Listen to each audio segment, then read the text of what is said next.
Welcome to episode 144 of Norse Myths, Legends, and Folktales.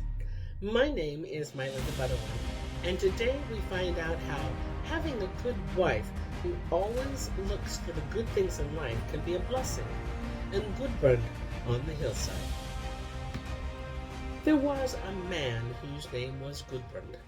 He had a farm which lay far, far away upon a hillside, so they called him Gudbrand on the Hillside.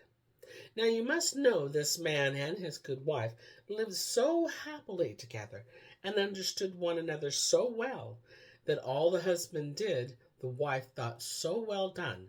There was nothing like it in the world. And she was always glad whatever he turned his hand to. The farm was their own land, and they had $100 lying in the bottom of their chest, and 2 cows tethered up in a stall in their farmyard. So one day his wife said to Gudbrand, "Do you know, dear, I think we ought to take one of our cows into town and sell it. That's what I think, for then we shall have some money in hand, and such well-to-do people as we ought to have ready money like the rest of the world. As for the $100 at the bottom of the chest yonder, we can't make a hole in them, and I'm sure I don't know what we want with more than 1 cow. Besides, we shall have gained a little in another way, for then I shall get off with only looking after 1 cow instead of having it now to feed and litter and water too." Well, Gudbrand thought his wife talked right good sense, so he set off at once with the cow on his way to town to sell her. But when he got to the town, there was no one who would buy his cow. "Well, well, never mind," said Gudbrand. "At the worst, I can only go back home again with my cow. I'm both stable and tethered for her, I should think, and the road is no farther out than in." And with that he began to toddle home with his cow. But when he had gone a bit on the way, a man met him who had a horse to sell. So Gudbrand thought it was better to have a horse than a cow. So he swapped with the man. A little further on he met a man walking along and driving a fat pig by him, driving a fat pig before him. And he thought it better to have a fat pig than a horse, so he swapped with the man. After he went a little farther, and a man met him with a goat, so he thought it better to have a goat than a pig, and he swapped with the man that owned the goat. Then he went on a good bit till he met a man who had a sheep, and he swapped with him too, for he thought it was always better to have a sheep than a goat. After a while he met a man with a goose, and he swapped away the sheep for the goose, and when he had walked a long, long time, he met a man with a cock, and he swapped with him, for he thought in his wise, "It is surely better to have a cock than a goose." Then he went on till the day was far spent, and he began to get very hungry. So he sold the cock for a shilling, and bought food with the money, for he thought, "Gudbrand on the hillside, it is always better to have one's life than to have a cock." After that he went on home till he reached his nearest neighbor's house, where he turned in. "Well," said the owner of the house, "how do things go with you in town?" "Rather so, said Gudbrand. "I can't praise my luck, nor do I blame it either." And with that he told the whole story from the first to the last. "Ha, ha!" said his friend, "you'll get nicely called over the coals. That one can see when you get home to your wife. Poker help you! I wouldn't stand in your shoes for something." "Well," said Gudbrand on the hillside, "I think things might have gone much worse with me, but now, whether I have done wrong or not, I have so good a wife, she never has a word to say against anything that I do." "Oh," answered his neighbor, "I hear what you say, but I don't believe it for all that." "Shall we lay a bet upon it?" asked Gudbrand on the hillside. "I have $100 in the bottom of my chest at home. Will you lay as many against them?" Yes, the friend was ready to bet. So Gudbrand stayed there till evening, when it began to get dark, and then they went together to his house, and the neighbor was to stand outside the door and listen while the man went in to see his wife. "Good evening," said Gudbrand on the hillside. "Good evening," said the good wife. "Oh, is that you? Snout be praised." Yes, it was he. So the wife asked him how things had gone with him in town. "Oh, only so," answered Gudbrand. "Not much to brag of. When I got to the town there was no one who would buy the cows, so you must know I swapped it away for a horse."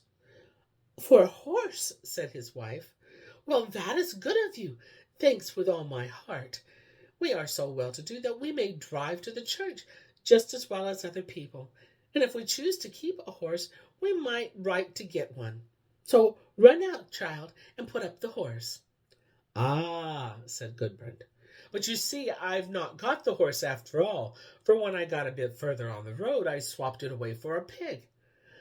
"Think of that now," said the wife. "You did just as I should have done myself. 1,000 thanks. Now I can have a bit of bacon in the house to set before people when they come to see me. That I can. What do I want with a horse? People would only say we got so proud that we couldn't walk to church. Go out, child, and put up the pig in the sty." "But I've not got the pig either," said Gudbrand.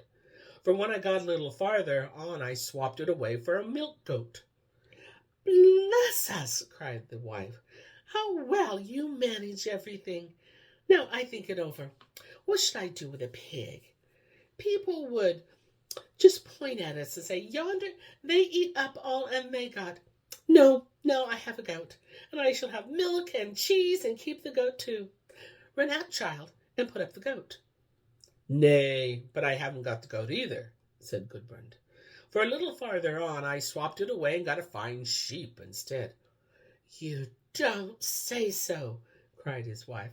"Why, you do everything to please me, just as if I had been with you.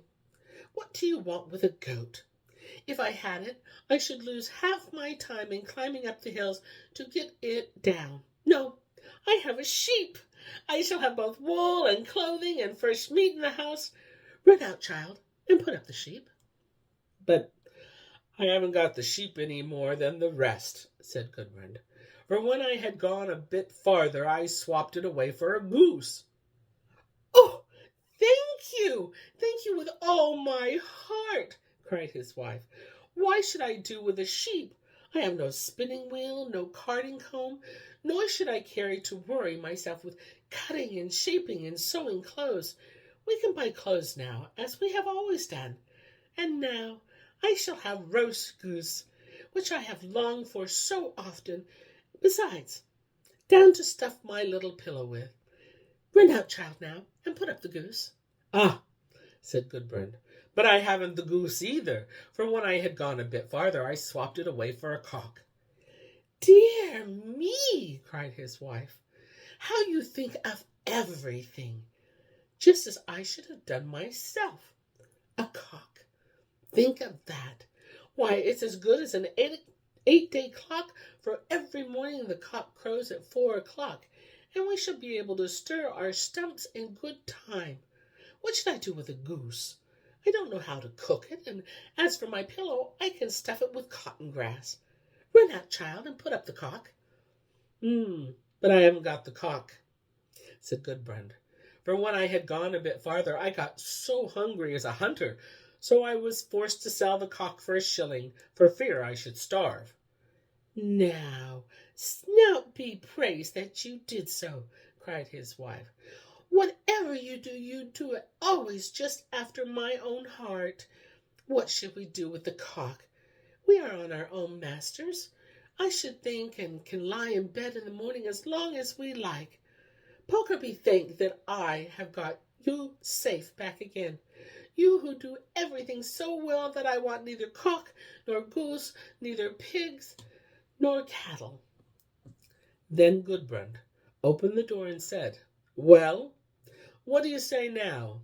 Have I won the $100? And his neighbor was forced to allow that he had. And here is where I end my tale for today. But I'll be back with more tales, many more tales. Until then, my friends, Enjoy the journey.